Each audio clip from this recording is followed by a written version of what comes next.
하나님의 말씀 함께 보겠습니다. 오늘 우리에게 주시는 하나님의 말씀은 마태복음 1장 21절부터 23절 말씀과 사도행전 5장 31절 말씀입니다.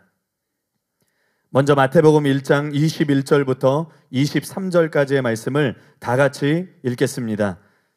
아들을 낳으리니 이름을 예수라 하라. 이는 그가 자기 백성을 그들의 죄에서 구원할 자이심이라 하니라. 이 모든 일이 된 것은 주께서 선지자로 하신 말씀을 이루려 하심이니 이르시되 보라 처녀가 잉태하여 아들을 낳을 것이요 그의 이름은 임마누엘이라 하리라 하셨으니 이를 번역한즉 하나님이 우리와 함께 계시다 함이라. 아멘. 다음은 사도행전 5장 31절 말씀입니다. 다 같이 읽겠습니다.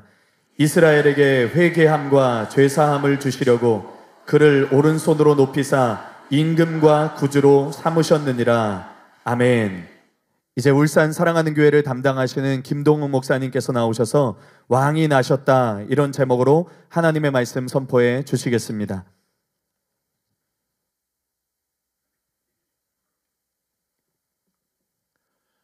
좋으신 주님을 찬양합니다. 우리에게 왕으로 오신 주님을 찬양합니다. 우리 앞뒤 저분에게 메리 크리스마스, 왕이신 예수님이 오심을 찬양합니다. 이렇게 인사하도록 하겠습니다.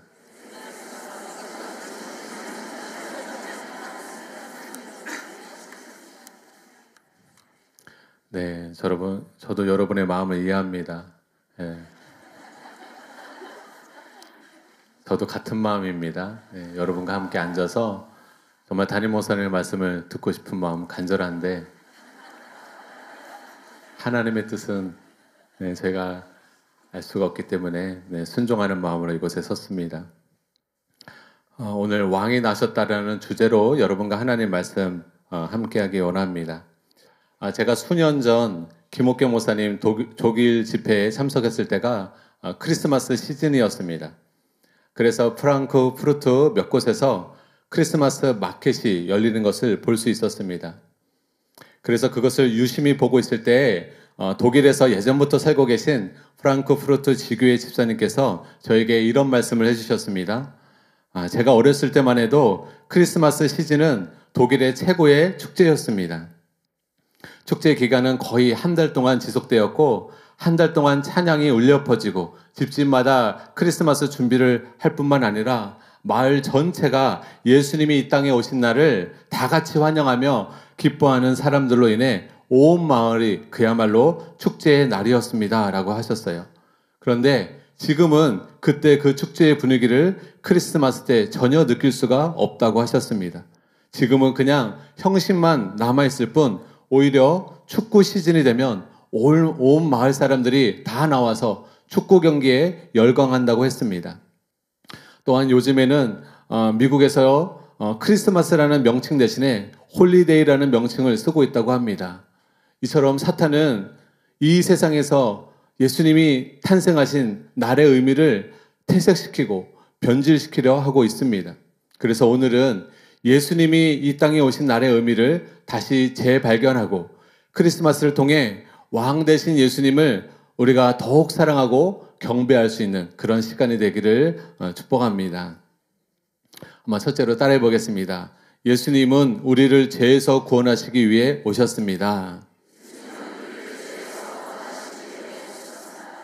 마태복음 1장 21절에 보면 아들을 낳으리니 이름을 예수라 하라. 이는 그가 자기 백성을 그들의 죄에서 구원할 자이심이라 하니라. 오늘 본문 말씀처럼 실제로 예수님께서는 자신의 백성들을 구원하기 위해서 이 땅에 오신 분이십니다. 이 같은 사실은 예수라는 그분의 이름 가운데서도 분명히 나타나 있습니다. 예수라는 이름은 히브리어로 예수아이며 이는 여호와는 구원이시다라는 뜻의 히브리어 이름 여호수아가 축약된 이름입니다. 이스라엘 사람들은 예수님을 정치적인 메시아 또는 민족적인 메시아라고 생각한 사람들이 있었지만 예수님은 오늘 말씀 그대로 자기 백성을 그들의 죄에서 구원할 메시아로 이 땅에 오셨습니다. 예수님은 세상 모든 사람들이 멸망하지 않고 구원받기를 원하셔서 십자가에 달려서 피 흘려 죽으셨습니다. 그리고 3일 만에 부활하셨습니다. 이처럼 예수님은 우리의 대속제물이 되어주셨습니다. 그래서 누구든지 자기 죄를 진심으로 회개하고 예수님을 임금과 구주로 영접하면 누구나 구원받을 수 있습니다. 이처럼 예수님은 실로 생명의 떡으로 오셔서 자신을 임금과 구주로 영접하는 모든 자에게 영생을, 새 생명을 주십니다. 그렇지만 이 세상 모든 사람이 다 구원받는 것은 아닙니다. 수많은 사람들이 구원받지 못합니다. 예수님이 자신의 목숨을 들여 그 십자가의 희생을 대가지불을 했음에도 불구하고 수많은 사람들이 구원받지 못하는 사람들이 있습니다. 왜 그럴까요? 그 결정적인 이유가 바로 자기 자신을 잘 모르기 때문에 그렇습니다. 즉 자기 자신이 죄인인 줄을 전혀 모르기 때문에 그렇습니다. 이런 측면에서 예수님은 다음과 같은 말씀을 하셨습니다. 누가복음 5장 31절에서 32절 말씀입니다. 우리 같이 한번 읽겠습니다. 시작. 예수께서 대답하여 가라사대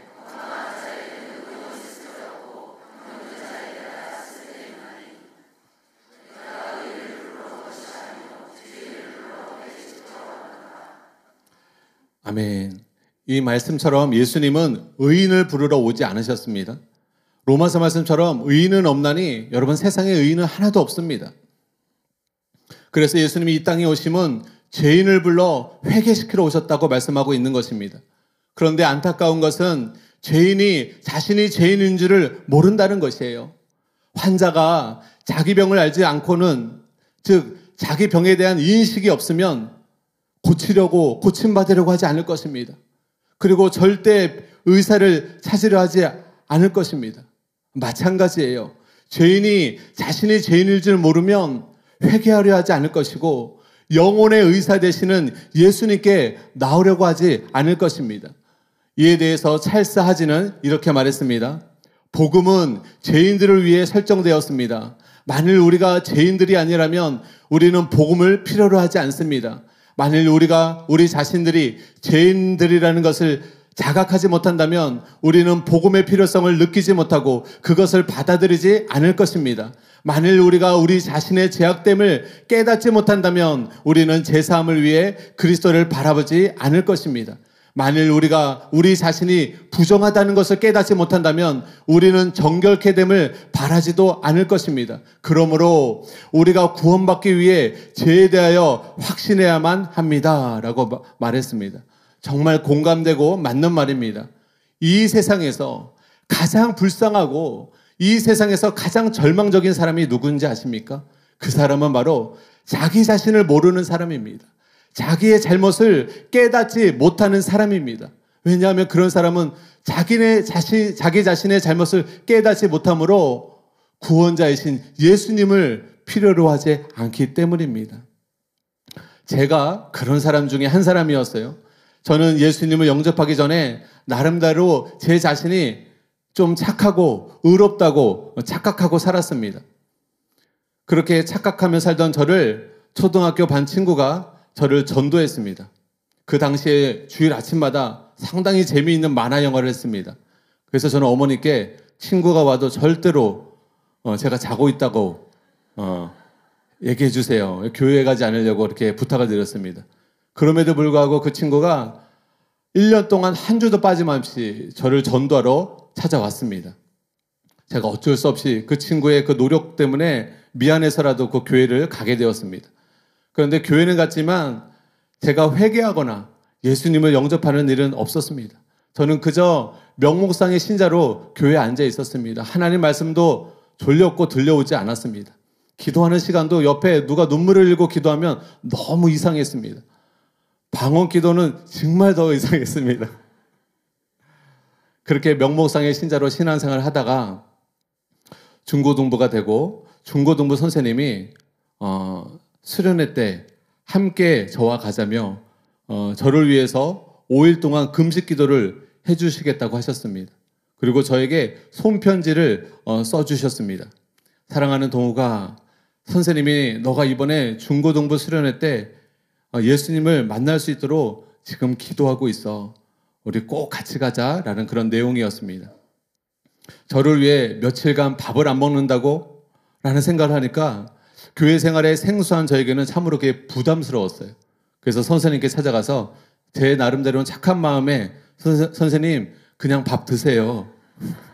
저를 위해 그렇게까지 기도하지 마세요. 저는 그리고 수련회 가지 않을 거예요. 라고 말씀을 드렸습니다. 그랬더니 중고등부 선생님께서 말씀하시길 너 말고 모든 친구들이 다 간단다. 그리고 특히 이번에 중고등부 수련회는 엄청 좋은 계곡으로 가. 라고 말씀하시는 거예요. 그 말이 저에게 미끼가 되었습니다. 계곡? 제가 물놀이를 좋아했기 때문에 그럼 가야겠다. 라고 생각을 하고 당장 새로운 수영복과 물안경을 구입했습니다. 제가 이때만 해도 처음 수련회 간 거예요. 수련회가 뭔지를 모르고 따라간 겁니다. 나름 기대감을 갖고 갔는데 계곡으로 가기는 갔는데 놀라운 것은 계곡의 물에는 한 번도 들어가질 않는 것이에요. 계곡 옆에서 계속 기도하고 찬양하고 말씀 듣고 또 기도하고 또 찬양하고 또 말씀 듣는 거예요. 좀 지나면 계곡 물에 들어가겠지 라고 기다렸는데 이틀이 지나도록 계곡에는 한 번도 들어가지 않고 그래서 제 마음이 점점 지치고 어린 마음에 제가 삐졌습니다. 아니 이럴 거면 왜 계곡으로 와? 아무 데나 가지 라고 투덜대며 혼자 짐을 챙기고 집으로 갈 준비를 했습니다. 그때 저를 위해 밥을 굶으면서 기도하시는 그 무시무시한 중고등부 선생님이 다시 저를 찾아오셔서 눈에 눈물이 글썽이면서 저를 붙잡으시는 거예요. 그리고 동우가 오늘 너가 예수님을 꼭 만나게 될 거야. 선생님을 봐서라도 집에 가지 말고 오늘 저녁 타임만 참석해 주실 수 있겠니? 라고 부탁하셨습니다. 그 선생님의 간절한 그 부탁을 외면할 수 없어서 저는 저녁 집회까지 참석을 했습니다. 그런데 그날따라 그 목사님의 말씀이 제 마음에 와닿기 시작했습니다. 목사님 말씀 하나하나가 제 심령에 와닿았고 그리고 그 말씀이 제 양심에 찔림을 주었습니다. 그리고 그 말씀을 듣는 동안 제가 죄인이라는 사실을 깨닫게 되었습니다. 제가 어렸을 때 제 여동생이 머리 하나가 더 컸어요. 키가 이렇게 컸습니다. 제가 좀 자격지심이 생겨가지고 여동생 엉덩이를 발로 많이 찼습니다. 그 모든 일들이 생각이 나기 시작하는 거예요. 여동생의 엉덩이를 발로 뻥 찬 일, 오락실에 가려고 몰래 어머니 지갑에서 돈을 꺼낸 일, 그 밖에 여러 가지 제 마음에 있었던 잘못들이 생각이 났습니다. 그리고 말씀을 듣고 기도하는 시간에 제 안에 처음으로 회개가 터져 나왔습니다. 뭔가 북받치는 제 안에서 북받치는 감동과 함께 뜨거운 눈물이 나면서 저의 죄를 회개했고 예수님을 진실로 그날 영접하게 되었습니다. 그렇게 저는 하나님의 은혜로 거듭나게 되었습니다. 이처럼 사람이 회개하고 예수님을 영접하려면 먼저 죄에 대한 깨달음이 반드시 있어야 합니다. 이것이 없이는 회개할 수도 없고 거듭날 수도 없는 것이에요. 담임 목사님에 져서 당신의 고백을 점검하라 해서 담임 목사님은 이렇게 말씀하셨습니다. 사람이 변화되려면 먼저 주관적인 착각에서 벗어나야 합니다. 말씀을 듣는다고, 기도한다고, 집회를 쫓아다닌다고, 결심하고 노력한다고 다 변화되는 것이 아닙니다. 먼저는 자신은 옳다, 자신은 의롭다고 생각하는 주관적인 착각에서 벗어나야 합니다. 목사가 돼도 100년을 신앙생활을 해도 소용이 없습니다. 자신의 실상을 볼 수 있는 눈이 반드시 열려야 합니다. 그것이 회개와 변화의 시작입니다. 구원의 시작입니다. 눈이 열리지 않으면 희망이 없습니다. 라고 말씀하셨습니다. 이처럼 신앙생활의 제일 첫 단추는 자신의 죄를 깨달은 것입니다. 자신의 죄를 깨달은 후에 은혜도 받을 수 있는 것이고 자신의 죄를 깨달은 후에 구원도 받을 수 있는 것입니다. 죄를 깨닫지 않은 상태에서는 더 이상 은혜가 아무런 역할을 여러분에게 해줄 수가 없습니다. 그런 사람에게는 예수님이 오셔도 어떻게 해줄 수가 없는 것입니다. 그렇다면 은혜는 무엇일까요? 아우구스티누스 은혜론에라는 책에 보면 은혜에 관하여 이렇게 설명하고 있습니다. 은혜는 성령을 주시는 것이며 성령은 선에 대한 기쁨과 사랑의 불을 영혼 속에 일으키시는 것입니다. 은혜야말로 율법 준행을 가능하게 하며 우리의 본성을 죄의 속박에서 해방합니다. 은혜가 우리를 하나님께로 부르며 우리를 악한 행실에서 구출하며 선한 행실을 하여 영생에 이르게 합니다 라고 말씀하고 있습니다. 로이드 존즈는 그의 최고의 저서인 산상설교집에서 은혜에 대하여 이렇게 말씀하고 있습니다. 은혜의 모든 목적은 우리로 하여금 율법을 지킬 수 있게 하는 것입니다. 만일 여러분이 받았다고 말하는 은혜가 여러분으로 하여금 율법을 지키지 못하게 한다면 여러분은 은혜를 받지 못한 것입니다. 은혜란 무엇인가? 은혜란 사람을 율법의 저주에서 구원하여 그로 율법을 지킬 수 있게 하며 그리스도가 의로웠던 것처럼 의롭게 될 수 있게 하는 하나님의 놀라운 선물을 말합니다 라고 말씀하셨습니다. 맞습니다. 성경에도 일맥상통하게 이렇게 말씀하고 있습니다. 히브리서 12장 28절에서 29절입니다. 그러므로 우리가 흔들리지 않는 나라를 받았은즉 은혜를 받자 이로 말미암아 경건함과 두려움으로 하나님을 기쁘시게 섬겼으니 우리 하나님은 소멸하는 불이심이라. 앞에서 소개해드린 글과 성경 말씀을 통하여 은혜는 사람을 변화시키는 힘이라는 것을 우리는 알 수 있습니다. 그런데 은혜에도 양면의 모습이 있습니다. 하나의 은혜는 바로 제사함의 은혜이고 또 하나의 은혜는 바로 죄를 이기게 하는 능력입니다. 이것을 더 자세하게 풀어 말씀을 드리면 은혜의 한 단면은 예수님의 피의 공로로 우리의 죄가 용서함 받는 것이요. 은혜의 또 다른 면은 죄를 이길 수 있는 성령의 능력을 받는 것입니다. 그렇기에 우리는 바로 제사함의 은혜를 힘입어 우리의 과거에 지었던 죄와 죄책감에서 벗어날 수 있는 것이요. 또한 죄를 이길 수 있는 능력을 힘입어서 얽매이기 쉬운 죄에서 벗어날 수 있어서 날마다 구원을 이루며 살아가는 저와 여러분 되시기를 예수님의 이름으로 축복합니다. 둘째로 한번 따라해 보겠습니다. 예수님은 우리와 함께 하시기 위해 오셨습니다. 네, 마태복음 1장 23절에 보면 보라 처녀가 잉태하여 아들을 낳을 것이요 그의 이름을 임마누엘이라 하리라 하셨으니 이를 번역한즉 하나님이 우리와 함께 계시다 함이라. 이 구절은 이사야 7장 14절에서 인용된 문구입니다.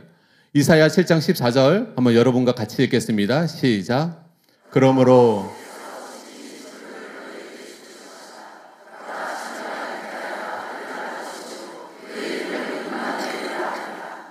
마태는 예수님의 탄생이 이사야의 예언의 말씀의 성취로 보았습니다. 또한 마태복음은 다른 복음서들과는 달리 구별되는 중요한 구조를 가지고 있습니다. 그것은 하나님이 우리와 함께 계시다는 이 주제가 마태복음 전체를 앞뒤에서 감싸고 있습니다. 이런 구조를 뭐라고 하지요? 네, 인클로지오라고 하지요. 마태복음이 바로 그렇습니다. 그래서 마태복음 마지막 장 마지막 절을 보면 이 말씀이 있습니다. 마태복음 28장 20절입니다. 내가 너희에게 분부한 모든 것을 가르쳐 지키게 하라. 볼지어다 내가 세상 끝날까지 너희와 항상 함께 있으리라 하시니라. 마태복음의 처음과 끝이 하나님이 우리와 함께 하시다라는 주제로 감싸지고 있음을 우리는 알 수 있습니다.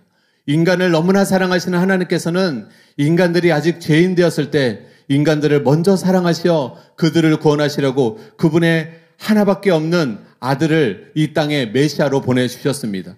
그런데 그 하나님의 아들을 나타내는 이름이 무엇입니까? 임마누엘입니다. 이 임마누엘은 히브리어이며 하나님은 우리와 함께 계시다라는 의미를 갖고 있습니다. 우리는 예수님의 이름을 통해 예수님이 이루시고자 하는 사명, 바로 하나님의 뜻을 발견할 수가 있습니다. 첫째는 예수님은 우리를 죄에서 구원하시기 위해서 이 땅에 오셨다는 것이고, 둘째는 예수님은 하나님과 우리가 다시 화목해 되어서 하나님이 우리와 함께 하시도록 이끄시기 위해서 이 땅에 오신 것입니다. 그래서 예수님은 하나님과 원수된 인간들에게 죄에서 구원하실 뿐만 아니라 결국 인간들이 하나님께 나아갈 수 있는 새롭고 산 길을 열어주신 것입니다. 예수님이 죽으실 때 어떤 일이 벌어집니까? 지성소와 성소에 있는 휘장이, 가로막고 있는 휘장이 찢어졌어요. 위에서부터 아래로 찢어진 것입니다. 이제는 하나님과 우리의 사이에 막힌 담이 헐어진 것입니다. 그러므로 예수님의 죽으심으로 말미암아 하나님과 우리가 화목해 되어질 수 있는 길이 열리게 되어진 것입니다. 그리고 우리가 이제는 담대하게 하나님의 은혜의 보좌 앞에 나아갈 수 있게 된 것입니다. 네, 선하신 주님을 찬양합니다. 예수님은 그의 사랑하시는 제자들에게 이렇게 약속해 주셨어요. 요한복음 14장 16절에서 17절입니다. 우리 한번 같이 읽도록 하겠습니다. 시작. 내가 아버지께 구하겠으니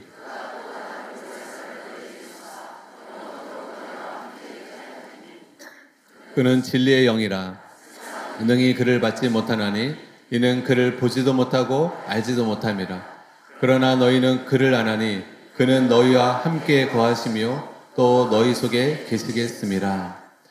예수님의 약속의 말씀대로 이제는 예수님을 믿고 거듭난 우리 안에 실제로 성령님이 우리 안에 오셔서 우리와 함께 계신 줄 여러분 믿으시기 바랍니다. 이것에 대해서 존 스토트는 그에 져서 성령 세례와 충만이라는 책에서 다음과 같이 말하고 있습니다. 모든 크리스찬은 그리스도인의 삶을 시작하는 그 순간부터 성령을 경험하게 됩니다. 왜냐하면 그리스도인의 삶은 거듭남으로부터 시작되며 이 거듭남은 성령으로 태어나는 것이기 때문입니다. 성령님은 생명의 영이시며 우리의 죽은 영혼에 생명을 불어넣어 주시는 분이십니다. 이뿐 아니라 성령님은 직접 우리 안에 오셔서 우리와 함께 거하십니다. 하나님의 자녀라면 누구나 다 이 내주하시는 성령님을 소유하고 있습니다 라고 말씀해 주셨습니다. 이처럼 거듭난 우리가 이제는 성령의 전이며 성령님은 우리 안에 오셔서 우리와 함께 거하시고 계심을 여러분 믿으시기 바랍니다. 이처럼 하나님이 우리와 함께 하시려는 열망과 사랑은 성경의 여러 곳에서 발견할 수 있습니다. 그렇다면 죄에서만 구원해 주신 것만 해도 우리에겐 갚을 수 없는 은혜인데 왜 하나님은 우리와 함께 하시려는 것일까요? 우리에게 스토커가 되시려고 함께 하시려는 것일까요? 그렇지 않죠. 그 이유는 여러 가지가 있지만 크게 두 가지만 여러분에게 소개해드리기 원합니다. 하나님이 우리와 함께 하시려는 첫 번째 이유는 바로 우리를 진정 사랑하시기 때문에 그렇습니다. 여러분, 사람이 만남이 있을 때 무슨 용건이 있어야만 만나는 사이는 연인 관계라고 볼 수 없습니다. 진짜 사랑하는 친구나 진짜 사랑하는 연인 사이에는 같이 해야 할 특별한 용무가 없어도 서로가 서로에게 만남의 이유가 됩니다. 즉, 보고 싶어서 만나는 것이고 같이 있고 싶어서 만나는 것입니다. 이처럼 하나님께서도 진정 우리를 사랑하시기에 우리와 함께 있고 싶어 하시는 것입니다. 우리의 얼굴을 보고 싶고 우리의 음성을 듣고 싶어서 우리와 함께 하시고 계시다는 것을 여러분 믿으시기 바랍니다. 아가서 말씀 2장 13절 14절 말씀, 처음 13절은 제가 읽고 14절은 여러분이 읽어주시기 바랍니다. 무화과 나무에는 푸른 열매가 익었고 포도나무는 꽃을 피워 향기를 토하는구나. 나의 사랑, 나의 어여쁜 자야, 일어나서 함께 가자.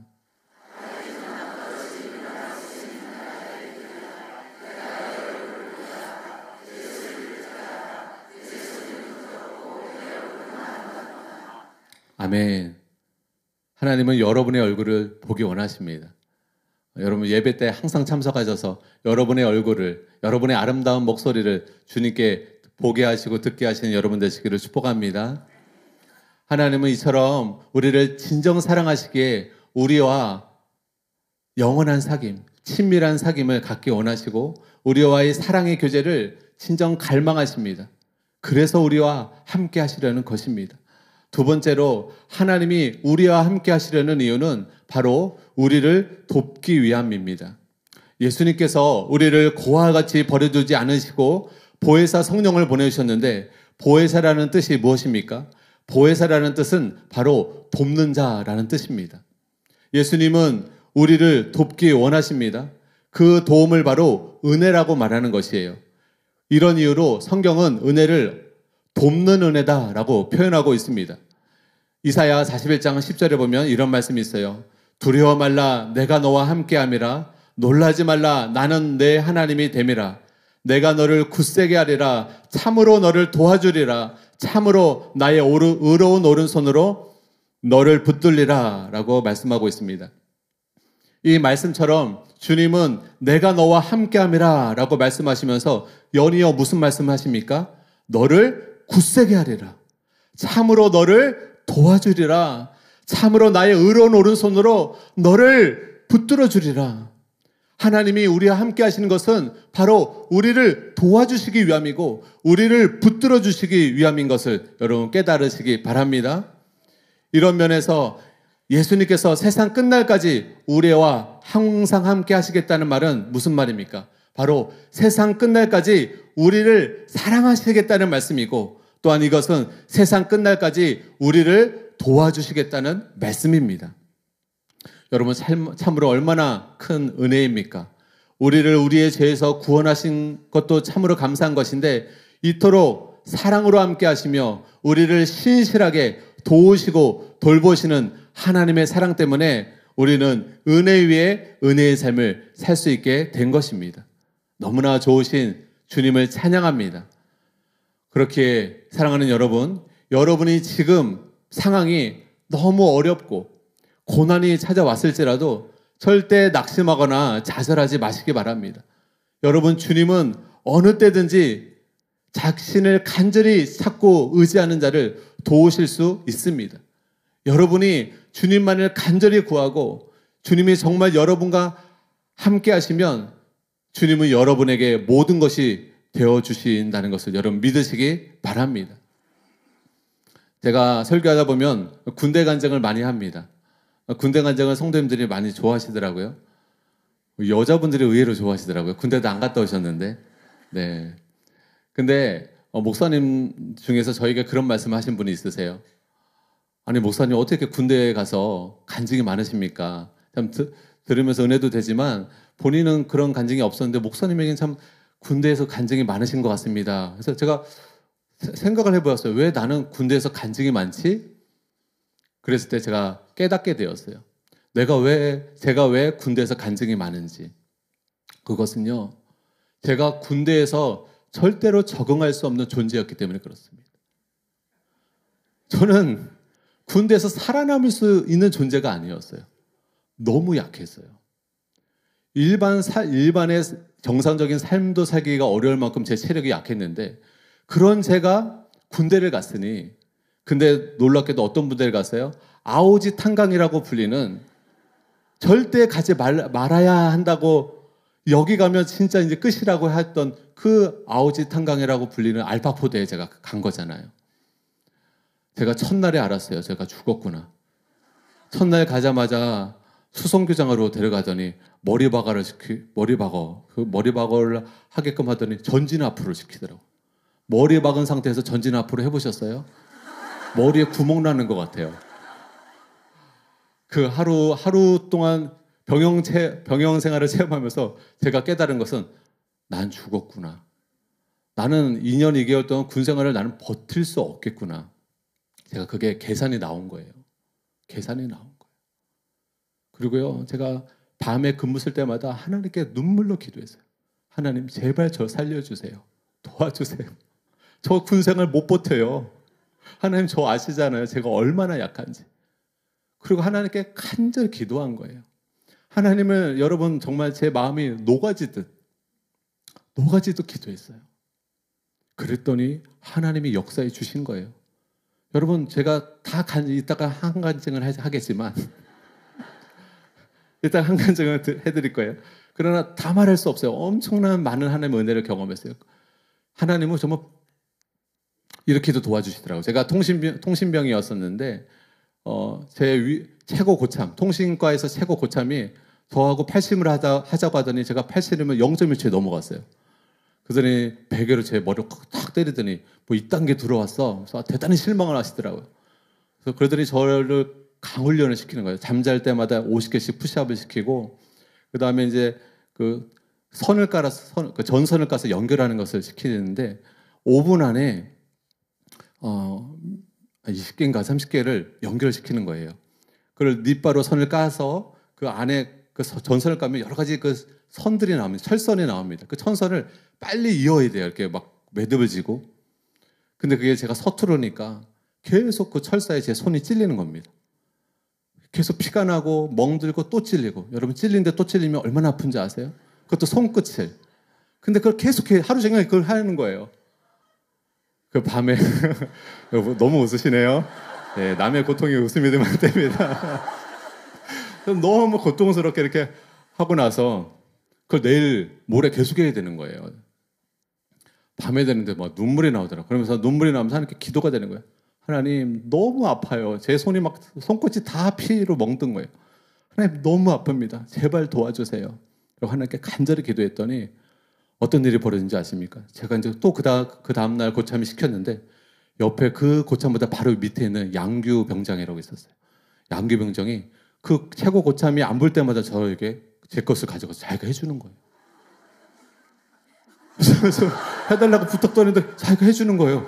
와, 그래서 저는 이제 역시 하나님은 나의 기도를 들으시는구나. 그래서 나중에 알게 됐어요. 왜 해준지. 제 간물대에 있는 제 여동생의 사진을 보고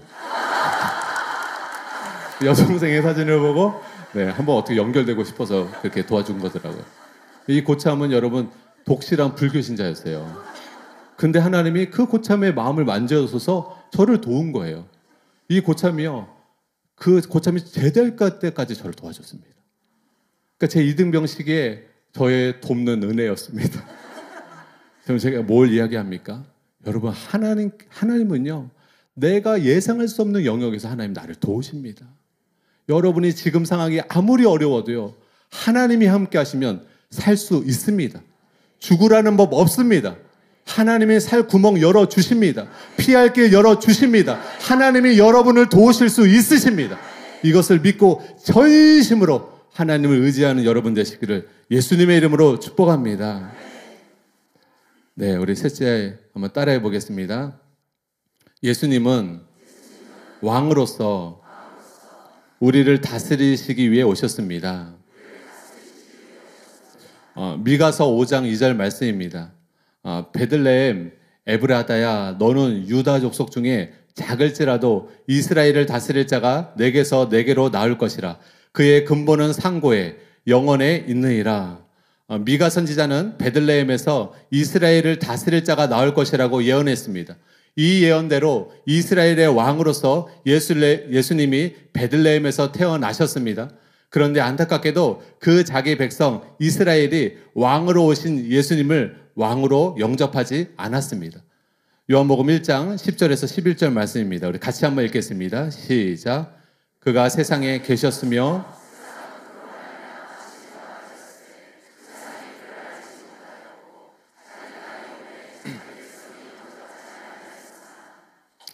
왕을 왕으로 영접하지 않은 백성이 어찌 진짜 백성이겠습니까?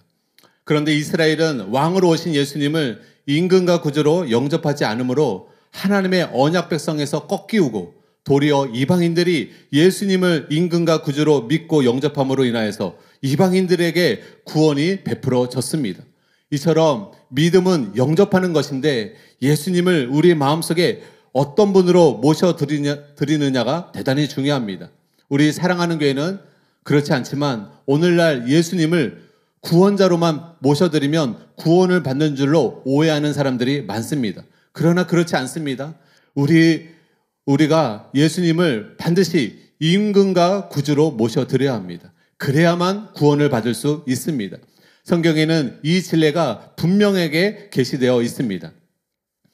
사도행전 5장 31절 말씀 제가 읽겠습니다.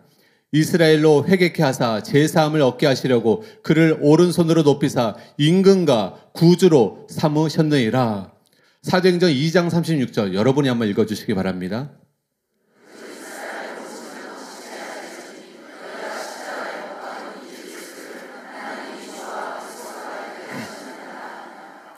예, 이 두 말씀처럼 하나님께서는 예수님을 구주로만 세우지 않으셨어요. 임금과 구주, 주와 그리스도, 바로 임금과 구주를 세웠기 때문에 구주로만 영접하지 말고 우리는 임금으로도 영접해야 합니다. 우리 여기까지는 담임 목사님께 잘 배워서 여러분 잘 아실 거예요. 그런데 예수님을 주님으로 영접하는 왕으로 영접하는 것이 끝이 아니라는 것이에요. 삶 속에서 실제적으로 예수님께 주님 대접을 해드려야 한다는 것이에요. 삶 속에서 실제적으로 예수님을 왕 대접을, 왕 대우를 해드려야 한다는 것입니다. 예수님께 주님, 주님 부른다고 끝이 아니라는 것이에요.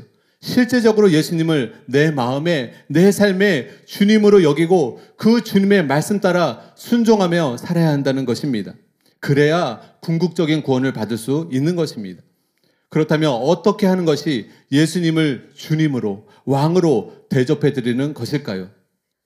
여러 가지가 있겠지만 오늘 시간이 없기 때문에 가장 핵심적이고 중요한 것을 말씀드리기 원합니다. 우리가 예수님을 주님으로, 왕으로 대접하는 것은 바로 예수님을 경외함으로 그분의 뜻대로 복종하는 것을 통해서 예수님을 왕 대접해 드릴 수 있는 것입니다. 마태복음 7장에 보면 그날에, 바로 심판의 날에 많은 사람이 예수님께 나와 이렇게 말할 거라고 예언하셨습니다. 주여 주여, 내가 주의 이름으로 선지자 노릇하며 주의 이름으로 귀신을 쫓아내며 주의 이름으로 많은 권능을 행하지 않았습니까? 라고 말할 것이라고 예언하셨어요. 그러면 그때 예수님은 그들에게 이런 말씀을 하실 거라고 또한 예언하셨습니다.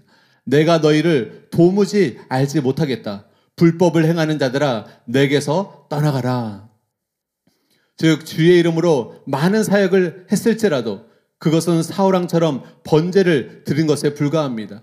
주님이 진짜 원하시는 것은, 주님이 거듭난 우리에게 진짜 원하시는 것은 우리의 삶 속에서 실제적으로 예수님을 내 마음속에 주님으로 여기고 예수님을 경외하여 악을 떠나서 주님의 뜻대로 순종하는 삶을 살아가는 것, 바로 이것이 예수님을 왕대접 해드리는 것임을 여러분 믿으시기 바랍니다. 이처럼 예수님을 왕으로 모실 뿐만 아니라 예수님을 경외함으로 그분의 말씀 따라 복종하며 사는 것은 사활적으로 중요한 것이며 이것을 돕기 위해 바로 성령님이 오신 것입니다. 우리 안에 성령님이 거하셔서 우리 안에 거룩한 소원함을 주시어 바로 궁극적인 구원의 길로 이끌어 주시는 것입니다. 빌립보서 2장 12절 13절의 말씀에 잘 나타납니다. 같이 한번 읽겠습니다. 시작. 그러므로 나의 사랑하는 자들아,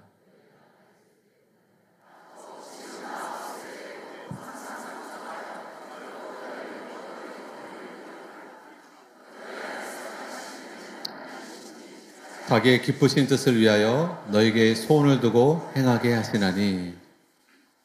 그렇다면 우리가 실제적으로 그리스도를 경외함으로 관계 속에서 복종해야 하는 실천적인 영역을 구체적으로 다룬 곳이 몇 군데 있는데 그 중에 하나가 에베소서 5장의 말씀입니다. 에베소서 5장 21절에 보면 그리스도를 경외함으로 피차 복종하라 라는 말씀이 있습니다. 예수님을, 그리스도를 경외함으로 부부 사이에서, 또 부모와 자식 간의 사이에서, 또 상전과 종과의 관계 속에서 주님의 뜻이 무엇인가를 주님은 말씀해 주고 있습니다. 남편이 아내에게 어떻게 해야 하는지, 아내가 남편에게 어떻게 해야 하며, 부모는 자녀에게 어떻게 해야 하며, 자녀는 부모에게 어떻게 해야 하며, 상전은 종들에게 어떻게 해야 하며, 종들은 상전에게 어떻게 해야 하는지를 말씀해 주고 있는 것이에요. 그런데 이것을 아내가 이렇게 했으니까 너가 이렇게 하라가 아니라 주님을 경외함으로 너가 너희 아내에게 이렇게 하라라고 말씀하고 있는 것입니다. 그 중에 특별히 오늘은 종들에게 어떤 말씀을 하시는지 한번 살펴보기 원합니다. 에베소서 5장, 6장 5절에서 8절 말씀입니다. 우리 한 절씩 교독하도록 하겠습니다. 제가 먼저 읽겠습니다. 종들아, 두려워하고 떨며 성실한 마음으로 육체의 상전에게 순종하기를 그리스도께 하듯 하라.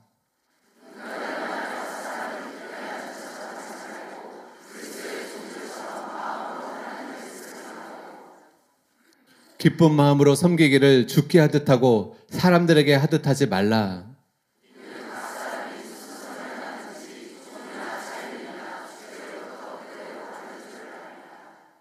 네, 저는 이 종들에게 하신 말씀을 행함으로, 상전들에게 행함으로 인하여서 이 약속된 말씀의 은혜를 제가 경험한 적이 군에서 있었습니다.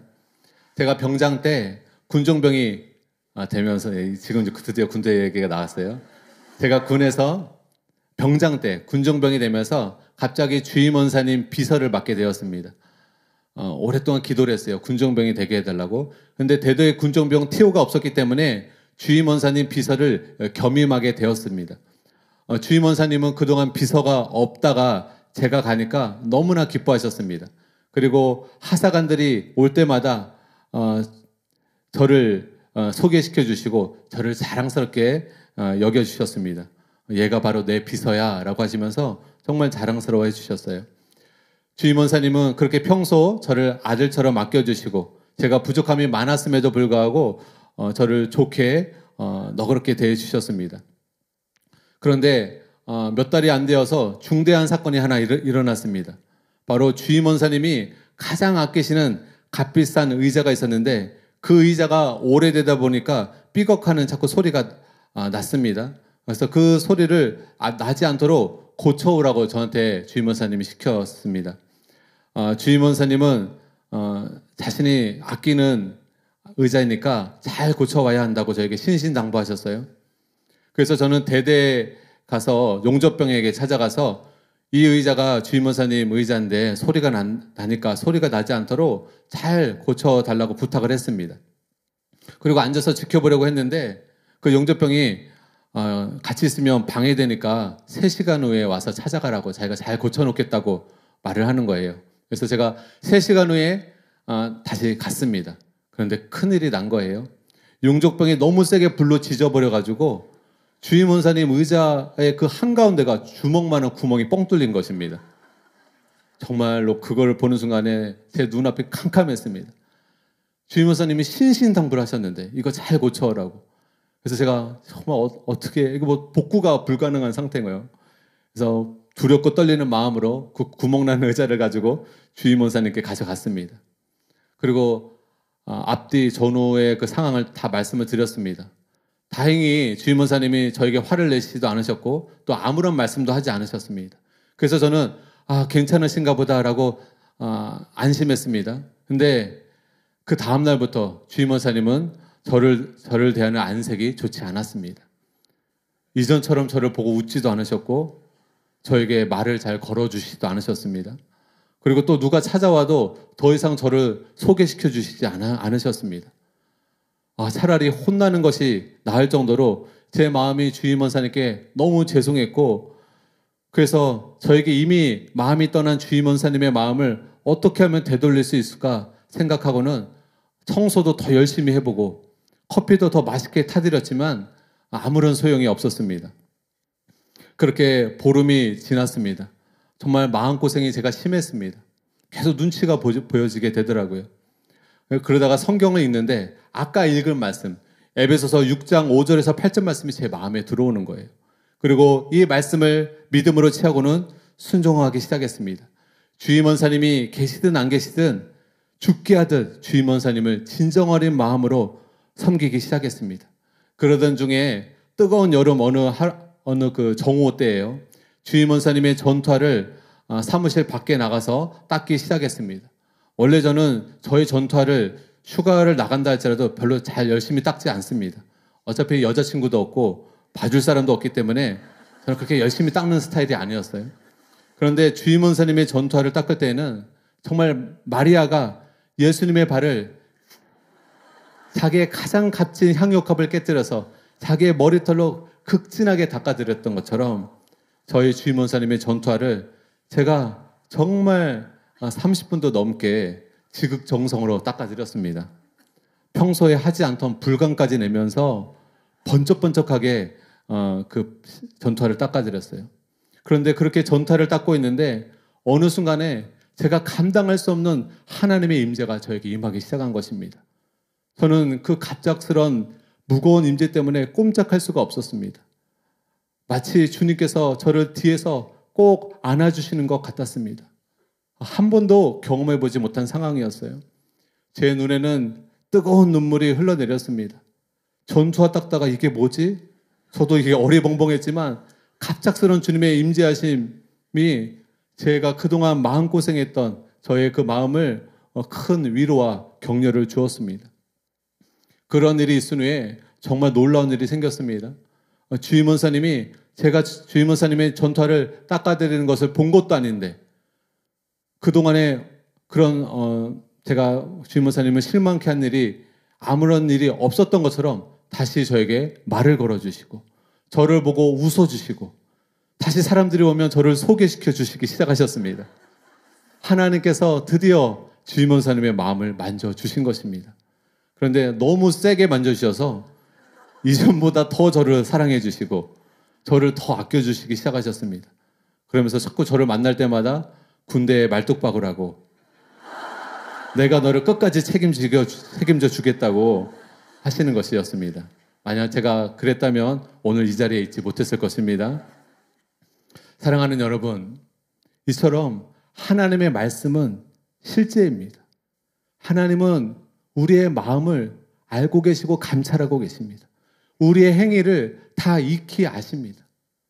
요셉이 하나님의 눈앞에서 악을 범치 않고 하나님의 눈앞에서 모든 일에 주님을 경외함으로 최선을 다했던 것처럼 하나님이 그것을 보시고 요셉에게 호의를 베풀어 주신 것처럼 하나님이 여러분이 하나님을 경외함으로 아내를 사랑하고 하나님을 경외함으로 남편에게 순종하고 하나님을 경외함으로 상전을 섬기기를 죽게 하듯 할 때 하나님 그것은 단순히 상전을 섬기는 것이 아니라 그것은 바로 주님을 섬겨드리는 것임을 여러분 믿으시기 바랍니다.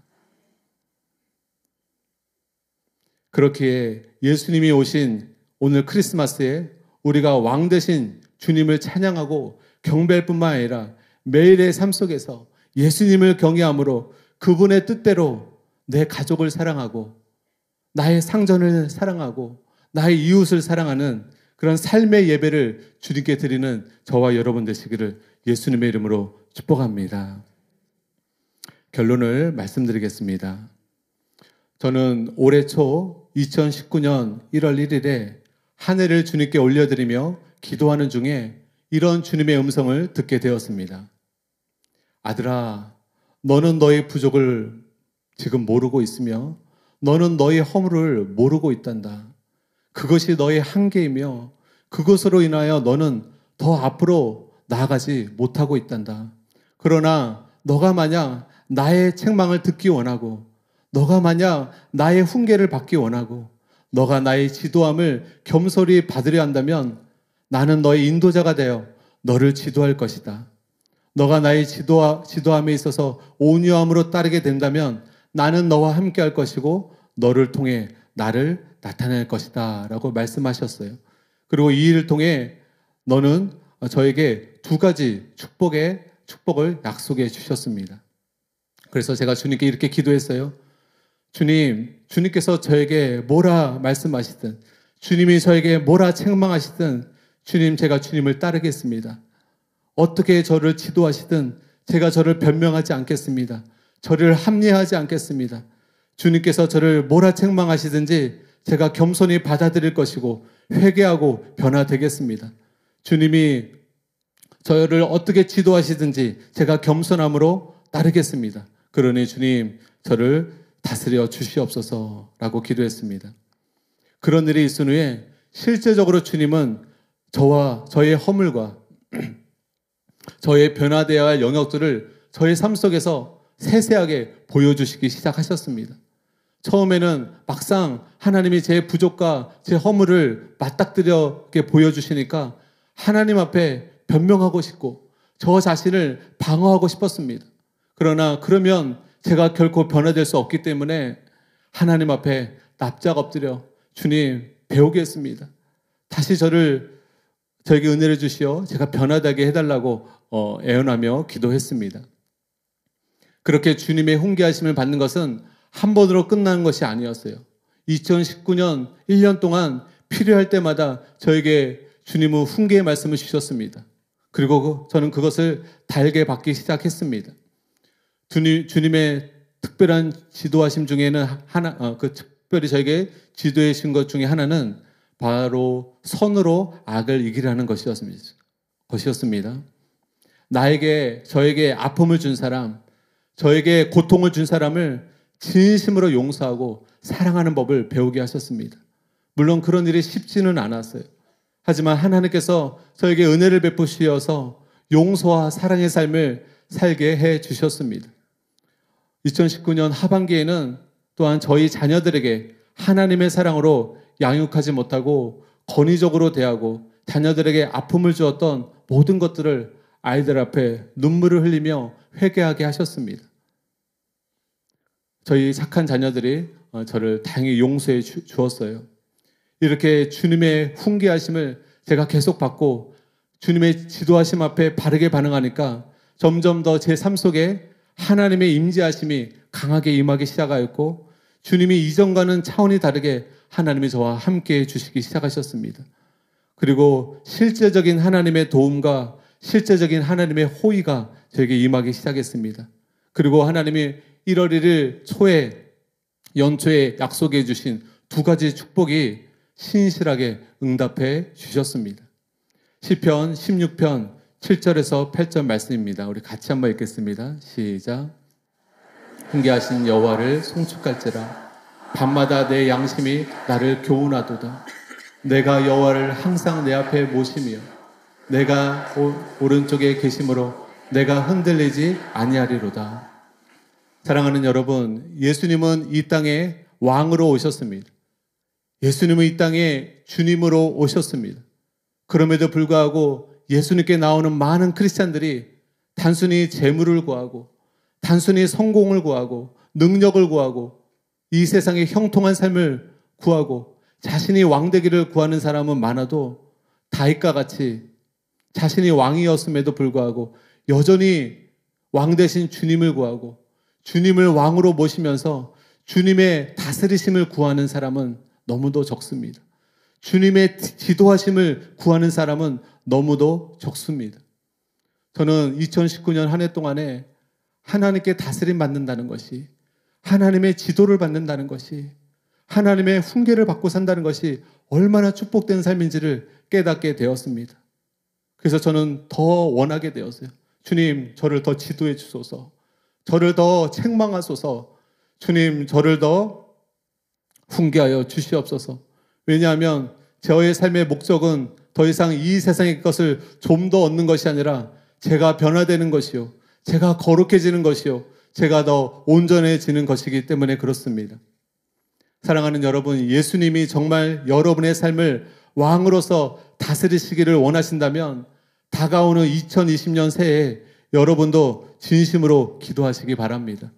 주님, 나를 이것도 주시고 저것도 주시고 이것만 기도할 것이 아니라 주님, 나를 훈계하소서.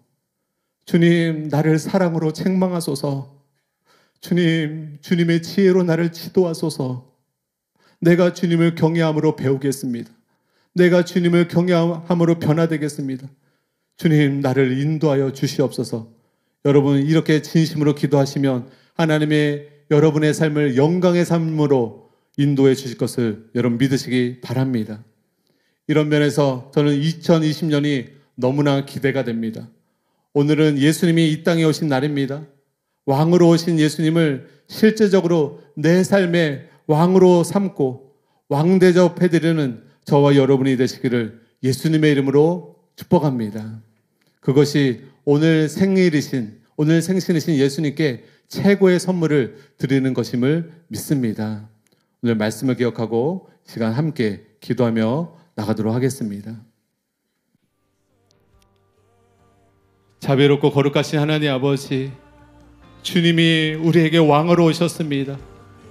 주님이 이 땅에 왕으로 오셨습니다. 나의 주님으로 오셨습니다. 구주뿐만이 아니라 나를 구원하실 뿐만 아니라 나의 삶을 다스리기 위해 오셨습니다. 나를 지도하시고 나를 훈계하시고 나를 책망하시고 나를 옳은 길로 인도하시기 위해 오셨습니다. 그럼에도 불구하고 나는 내가 변화되기를, 내가 옳은 길을 가기를 원하기보다 이 세상에 더 좋은 축복과 더 좋은 형통을 얻기 위해서만 주님을 찾았습니다. 아바 아버지, 아바 아버지, 먼저 저희가 죄인임을 깨닫게 하심을 감사합니다. 더 깨닫게 하여 주소서. 내 안에 있는 허물, 내가 모르는 내 눈 안에 있는 들보 보게 하소서. 깨닫게 하소서. 알게 하소서. 아바 아버지, 얼마나 인간들이 자기 자신을 모릅니까? 주님, 환자가 자신의 질병을 인식하지 못할 때 고침받을 수 없는 것처럼 죄인이 자기가 죄인인 것을 모르면 결단코 치유받을 수 없는 것입니다. 회개할 수 없고 예수님으로부터 고침받을 수가 없는 것입니다. 주님, 우리의 눈이 떠지게 하소서. 우리의 영적인 눈이 떠지게 하소서. 들을 길을 열어주소서. 그래서 우리의 환부를 보게 하시고 우리의 허물을 깨닫게 하시고 마음을 찢고 회개하게 하소서. 주님 앞에 통해 자복하게 하소서. 주님 결단하게 하소서. 그리고 영혼의 의사 되신 예수님을 간절히 찾게 하여 주시옵소서. 우리에게 임마누엘 오신 예수님, 우리를 사랑하시어 영원히 우리와 함께하기 원하시는 주님, 우리와 함께하시어 우리의 모든 삶 속에 우리의 필요를 채우시고 우리를 돕기 원하시는 주님을 찬양합니다. 내 힘으로 내 노력으로 이 땅의 문제들을 해결할 수 없지만 임마누엘 주님께서 나와 함께 하시어 나의 피난처가 되어주시고 나의 산성이 되어주시고 나의 도움이 되어주시고 나의 힘이 되어주실 것을 믿습니다. 아바 아버지, 우리 사랑하는 교회 성도님들의 삶 가운데 임마누엘 하여 주시옵소서. 영원히 함께 하여 주시옵소서. 세상 끝날까지 함께 하시어 의의 길로 생명의 길로 거룩한 길로 걸어가게 하여 주시옵소서. 왕이신 주님, 왕으로 오신 예수님, 주님이 이 땅에 오셔서 우리에게 말씀하시고 우리에게 명령하시는 그 모든 것들을 우리가 마음이 겸비하여 경외함으로 순복하기를 원합니다. 두렵고 떨림으로 주님께 순종하여 날마다 구원을 이루는 삶을 살아가기를 원합니다. 우리의 교만을 제거하소서. 우리의 오만을 제거하소서. 주님, 우리의 마음 안에 예수님의 마음을 부어주소서.